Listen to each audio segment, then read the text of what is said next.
Did you know that according to Nielsen, the people who do the TV ratings, over 93% of all adults and 98% of baby boomers listen to radio each and every week? That's right, more people listen to radio than are reached by local TV, cable TV, Google, and Facebook. And while the younger generations are shaping our future, it's the boomers who are enjoying the best years of their lives. People 50 plus own 63% of American assets and represent 111 million people who are purchasing homes for their new lifestyle, traveling, exercising, replacing vehicles, entertaining, dining out, buying vacation properties, redecorating, and of course, getting gifts for the kids and grandkids. One thing is for certain, they spend a lot of money.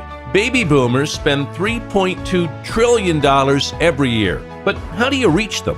Oldies radio. Oldies radio is one of the only ways that baby boomers can hear the music they grew up with. Elvis, Motown, the Beatles, the Rolling Stones, the Beach Boys, along with all the top 40 favorites from the 60s and early 70s. In Greater Cincinnati, those great oldies can be found on the WDJO Oldies Network, AM 1480, FM 99.5, FM 107.9, and of course, streaming. Hey Alexa, play WDJO. If baby boomers are your market, then WDJO should be your marketing partner. Call WDJO and let us create and develop a marketing message for you.